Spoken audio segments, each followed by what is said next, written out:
Assalamualaikum warahmatullahi wabarakatuh. Selamat pagi anak-anak, apa kabar? Semoga sehat selalu ya. Lupa selalu jaga prokes anak-anak. Jangan lupa jaga jarak, pakai masker, dan juga cuci tangan. Sebelum pembelajaran dimulai, mari kita berdoa bersama-sama anak-anak. Bismillahirrahmanirrahim. Rabbi shrah li sadri wa yassir li amri wahlul 'uqdatam min lisani yafqahu qawli. Amin. Oke anak-anak, sekarang kita lanjutkan ke materi selanjutnya, yakni makna proklamasi bagi bangsa Indonesia. Anak-anak semua kan warga negara Indonesia, jadi harus tahu makna proklamasi bagi bangsa Indonesia itu apa. Yang pertama, proklamasi sebagai puncak perjuangan bangsa Indonesia. Yang kedua, proklamasi sebagai awal terbentuknya Negara Kesatuan Republik Indonesia. Jadi sebelumnya, dulu itu negara kita dijajah oleh negara Belanda sebelum negara Indonesia mengalami kemerdekaan. Akhirnya setelah proklamasi, negara kita merdeka. Jadi itulah makna proklamasi sebagai awal terbentuknya negara Indonesia. Yang ketiga, yakni proklamasi sebagai titik tolak perubahan hukum kolonial menuju ke hukum nasional. Dulu saat kita dijajah oleh Belanda, hukum kita adalah hukum kolonial. Setelah Indonesia mengalami kemerdekaan, hukum kita beralih ke hukum nasional. Ya, yang ketiga yaitu proklamasi kemerdekaan sebagai titik tolak perubahan hukum kolonial menjadi hukum nasional. Yang artinya dulu negara kita ini menganut hukum kolonial. Setelah proklamasi, akhirnya bangsa Indonesia merubah hukum tersebut menjadi hukum nasional. Yang keempat, proklamasi menjadi pintu gerbang menuju masyarakat yang adil dan makmur. Seperti yang tadi sudah Bu Guru bilang, bahwasanya dulu bangsa Indonesia itu dijajah oleh Belanda dan Jepang. Kita itu ditindas oleh Belanda dan Jepang. Kita itu mengalami kerugian yang sangat besar. Akhirnya setelah proklamasi, kita menuju ke kemasyarakatan yang adil dan mengalami kemakmuran. Setelah kita mengetahui makna proklamasi untuk bangsa Indonesia, sekarang Bu Guru akan mengajari cara memaknai kemerdekaan sebagai warga bermasyarakat. Yang pertama yaitu kita sebagai masyarakat harus belajar dengan giat agar kita mampu mengisi kemerdekaan Indonesia.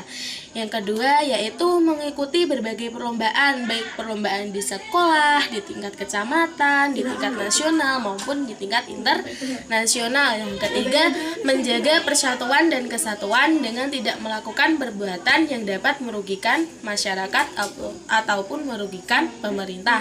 Artinya kita nggak boleh berkelahi, nggak boleh membuat keributan di masyarakat kita. Oke anak-anak, setelah kita mengetahui makna proklamasi bagi bangsa kita ini, mengetahui cara memaknai kemerdekaan sebagai warga bermasyarakat, sekarang kita belajar upaya untuk mengisi kemerdekaan. Yang pertama, kita rajin beribadah sesuai agama, seperti halnya kita umat Islam melakukan sholat di masjid. Untuk yang beragama Kristen bisa beribadah di gereja dan juga lain sebagainya untuk agama-agama lain. Yang kedua, belajar dengan giat, rajin dan tekun. Kita sebagai seorang siswa harus giat belajar, kita harus rajin belajar dan tekun dalam belajar. Yang ketiga, mengikuti upacara kemerdekaan dengan hikmah seperti halnya yang kita lakukan setiap hari Senin, yakni memperingati hari 17 juga bisa. Yang keempat, saling menghormati antar sesama. Yang kecil menghormati yang besar, sedangkan yang besar menyayangi yang kecil. Untuk yang kelima, mengikuti perlombaan 17 Agustus yang diadakan oleh panitia setempat. Hal ini sudah sering kita temui anak-anak.